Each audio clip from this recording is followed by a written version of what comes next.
the thing is, I think it's important for people to really take responsibility for the rhetoric that they use in the various political debates that they engage in.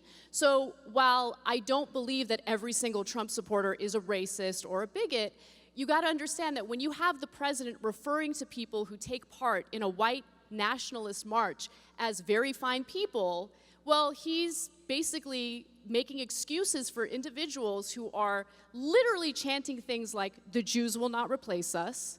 They ran over a counter-protester, Heather Heyer, effectively killing her. And so when you have Trump supporters lining up to defend Trump's rhetoric in cases like that, well, then you have to understand why people would draw these types of conclusions about Trump supporters. It's bothersome to me, though, that Democrats...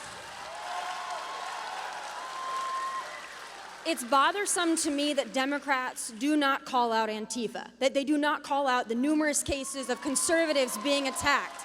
And Anna, you and I have kind of developed an unlikely camaraderie, friendship, whatever you want to call it, over the last couple of months. But when we're talking about rhetoric, let's be fair, you coined me white power Barbie a couple of years ago. So and had never met me. So that's what a lot of conservatives go through, is that you've never met us, you never talked to us, you look at our viewpoints, and all of a sudden you can say, I don't agree with her politics, you can say, I don't agree with what she says, I don't like the facts that she uses, I don't like her support for this president. But when you blanketly just call somebody a white power Barbie or a white nationalist because you disagree with their politics, that's going too far. That's rhetoric that's also dangerous. You get more upset about unarmed black people getting shot and killed by cops than you do about the actual victims. You know, like, you support the cops, but why not support 12-year-olds like Tamir Rice? I will always support our law enforcement just simply playing with a toy gun. I've given you a very long time to talk. I've given you a very long time to talk. A couple of things that you said that I want to clear up.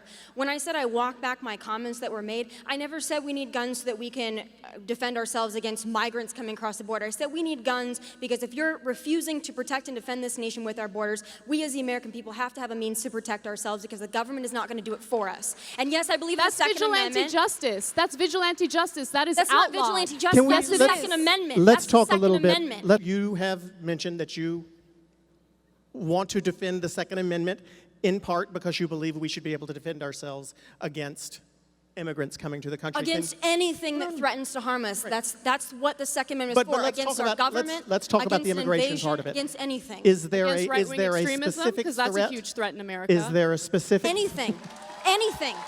When you have people like candidates from your party saying we're going to confiscate your guns, we're going to send the police to knock on your door and confiscate your guns, that's problematic. But before we get into the full Second Amendment thing, I do want to go back to immigration, because you talked about some of the problems and how we're not addressing the problems and we're not providing solutions. I think the wall is a solution. I don't think that's the only solution. We need to change our asylum laws so that people that are actually seeking asylum are able to see those judges in a timely manner, and they're not right now, because anybody is coming across the border, which, by the way, you're not claiming asylum if you come into this country illegally and then raise your hands and say, I'm claiming asylum. You claim asylum at a port of entry.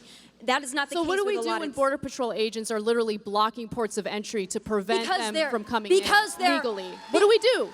Because that's the thing. Trump has gone out of his way to do away with legal means to claim asylum. Look, I don't know what your family values are, but my family values are, if my family is in jeopardy, if their lives are at risk, I will do anything and everything to get them to safety. I've been there, I stood there, where these wonderful people were throwing rocks at our Border Patrol agents, and then they were all physically ramming a fence to knock it down. And then they stormed the port. And then it had to be closed for 5 hours, costing both sides a great deal economically. So I've been there. It's not anecdotal evidence. I've been there, and I've seen it. I've seen the rocks that were hurled at our Border Patrol agents, too, by these lovely immigrants looking for a better life. I've seen it firsthand.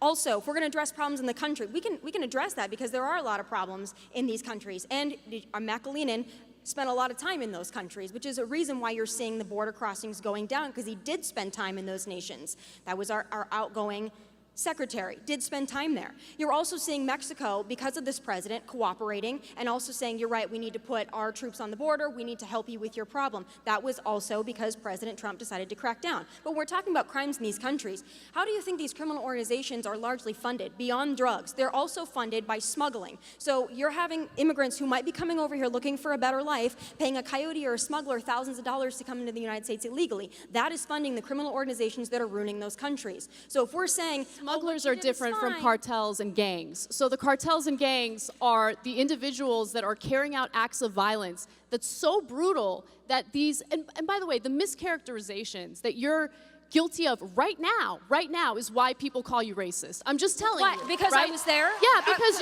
you're dehumanizing. No, you're I'm not. dehumanizing No, I'm not individuals dehumanizing who are anybody. fleeing crime in their country, Why seeking are they safety. Well, let throwing me rocks ask- at our How Border many Patrol kids- agents, Anna? That Are is you my going to let me question. Let me finish ask- now? let Are me you ask- let me finish? Have you been to the border? Have you spent any time with our Border Patrol agents? Listen. No, that's 'cause have I been? it's very- I've lived in Los Angeles my entire life. I just want to make a quick note about something.